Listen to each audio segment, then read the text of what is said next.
What's up, guys? Welcome back to the channel. Today I'm going to be commentating a Tenshin fight for you. Now, if you don't remember who Tenshin is, he is the undefeated Japanese kickboxer who had an exhibition boxing match against Floyd Mayweather. It was a bit of a controversial ending. A lot of people thought it was fake. I did not. But it doesn't matter whether you think the fight was fake, whether Mayweather just absolutely schooled him. This kickboxer is amazing. So today we're going to watch him in a full kickboxing rule set fight. And at the end, make sure you stick around because I'm not just going to do the fight, commentate it, and turn the video off. Then we're going to go through and talk in detail about the fight and more specifically what his opponent could have done to try and get the win against Tenshin, which is probably going to be very hard. So guys, let's roll this video.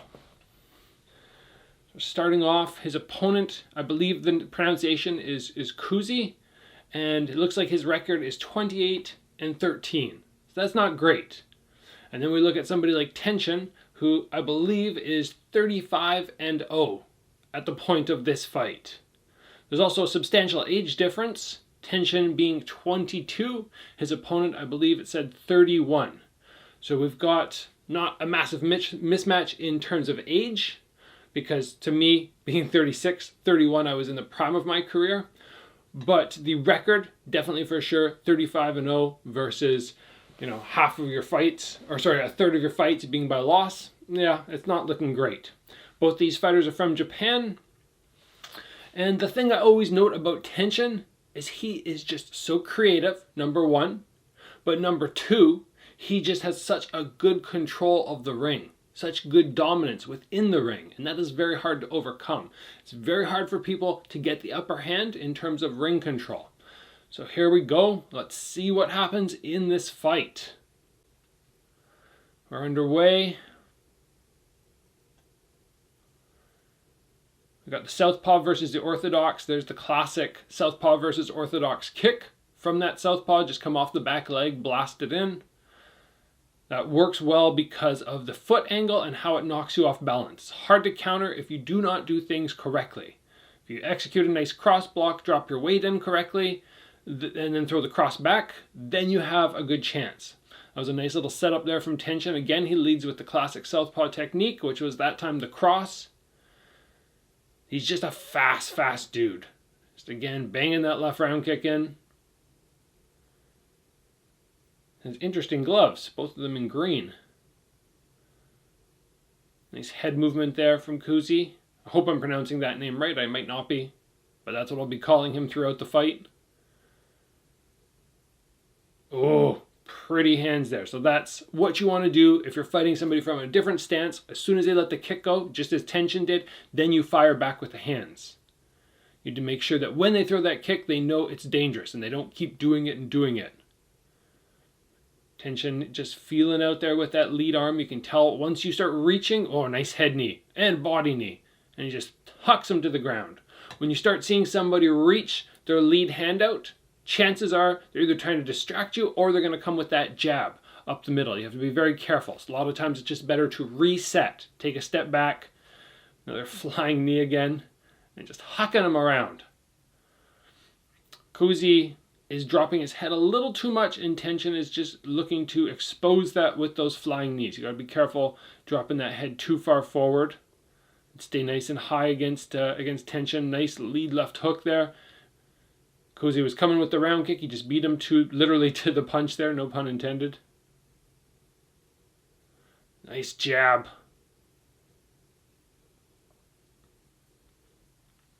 Just starting to dismantle him at this point. Nothing where he's hurting him substantially, but just picking apart. High landing percentage right now. Kuzi's got to get out of that corner. That's not where you want to be. You should not let people back you up without throwing techniques into the corner. Oh, that was a fancy little flying kick there.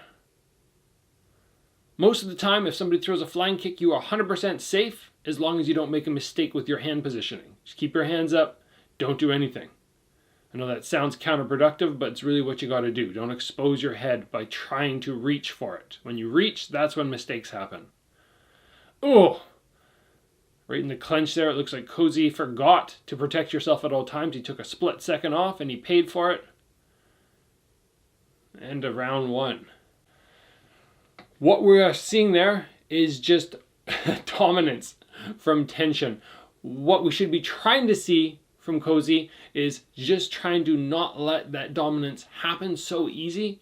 So I would like to see him fake a little bit more and utilize a little bit more movement. He's kind of, I would say, almost falling into Tenshin's game, and sometimes just taking a step back, creating a little more distance, and then exploding in on the combos is going to be the key if you're against somebody who's picking you apart. Because if they're picking you apart, it's shot for them, shot for them, shot for them. That's kind of what Tenshin's getting into. That's his rhythm, and you don't want that. You want to make sure that if anything, he needs to combo up, so then you have a chance of countering him. But when somebody's just that much faster, it's just so hard to overcome them. All right, here we go. We see that with a lot, like guys like Floyd Mayweather and Petrosian. They're able to land a lot of single shots, and that's what is exactly what you don't want them to do. You have to stop that. All right, Cozy's got a cut. It's probably Kuzi, but yeah, he has a cut from probably when he dropped his head, and Tenshin came in with that flying knee. Looks like they're dealing with that. The fight continues. They're not stopping it. All right, round 2 underway. So Tenshin's probably going to continue his same attack. Oh, that body knee was mean. There we go. See, but when his opponent actually throws back, then he lands, as opposed to letting Tenshin get off his single shots like that. You can't let him do that. We've got to back out a little bit more, just out of range, because Tenshin right now is able to just take a little step in, land a shot like that, and then exit. So Cozy needs to back away a little bit more. Stop walking right into the kicking, punching zone. And then he's got a counter right there. Holy smokes, that left knee of Tenshin, once he gets to the inside, I'm surprised his opponent hasn't gone down yet. Even right there, that's better work from Cozy. Getting his head off the center line when he sees the attack coming and just hucking something, because it makes it more difficult for anything to substantially land for Tenshin. He's just a hard guy to figure out, because at this weight class, which I believe is way down low, it's somewhere in the 120 pound range, maybe 125, 128. I don't know if he's cracked the 130 yet, but he's powerful, especially at that weight class. You can see it when he hits his opponents. We don't always see that from fighters this weight. They can't always hurt the guys as much. Oh, big cross. As much as he can like that. He's on the hunt. His opponent needs to get off those ring ropes. Stop letting Tenshin throw single bombs. If he throws, you got to throw back, or you got to move forward and try and keep your guard really tight. Like at least there, he did a good job defending. He's got to do it. Yeah, he's got to stop eating that jab, and he's got to stop dropping his head, because it's just making it way too easy for head knees to land. Question at this point to me is, are we going to see the final bell or not? I would be surprised if we're going to go the full fight. But the one thing I will say about Japanese fighters is they are tough. They do not give up. So even if I think his opponent doesn't have a full tank left and is pretty beat up, it is hard to put them away.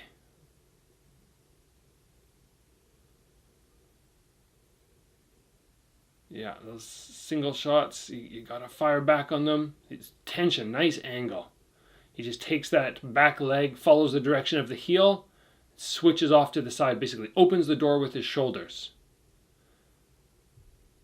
There are ways to counter that little footwork, but it's very difficult. So if I'm standing as a southpaw like this, and an angle off as Tenshin did like that, what you need to be trying to do is come with a left hook. And that's really one of the only things you can do, and it's one of the big errors with that movement. But you're not going to have a massively powerful punch. but it still stops people from wanting to take that angle, in my opinion. Now, in that round, early on, we saw some better work from Tenshin's opponent. Cozy was a little bit more on the attack, but then as the fight went later on, he started reverting back to what he did in the first round, which was the mistake. The single shots and letting Tenshin get them off is just not going to work. You've got to counter, and you've got to make sure you stay out of range of his ability to just take a little step in and throw. Very difficult fighter to defeat, though. Tenshin's back on his feet already. His opponent's getting that cut dealt with again. And here we go for round 3. Tenshin's always got some wild hair. And always a bit of a showman. We haven't seen him do anything too crazy except for that one flying kick early in the first round, I think. Maybe we'll see something else here. Nice front kick there. He threw the round kick up the side first, and then once the arms widened up, he went up to the front kick for the stomach. It's a good way to set it up.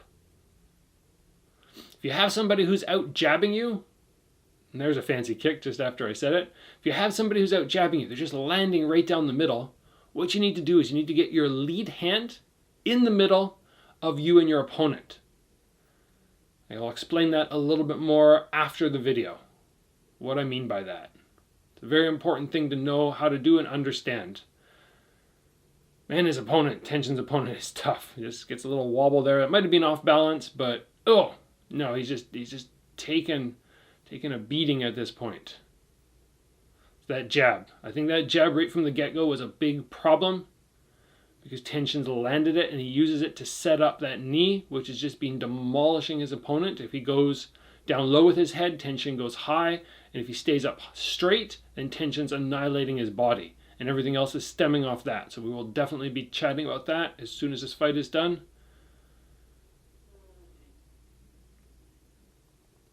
A rare big miss by Tenshin there with that spinning back fist. It's definitely an exciting fight. It'd be nice if his opponent could give him a little bit more trouble, because Tenshin has definitely taken all the rounds so far, but he's putting up a good fight. He's not giving up. Just, yeah, that flying knee, kind of like he floats up there. He's pretty fluid in his jump situation. Gets nice height, or his opponent is just leaning down into it every time, but he gets to the head so easy. Nice little angle there. That's what we talked about before. Good throw. Nicely done.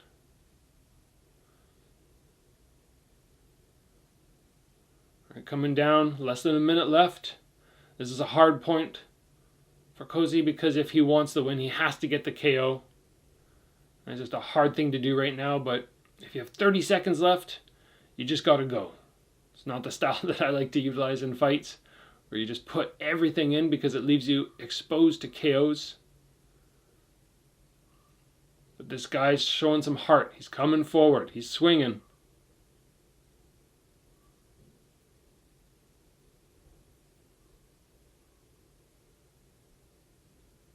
What a battle, right down to the final bell.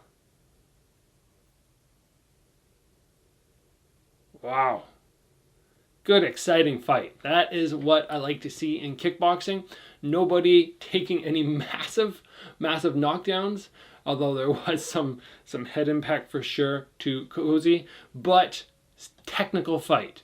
Very high-paced, very exciting to watch. That's really what we always want. Now let's break down a couple key points from this fight. We're not going to go really in depth, but I just want to touch on a couple things. Number one, when Tenshin cuts his angle.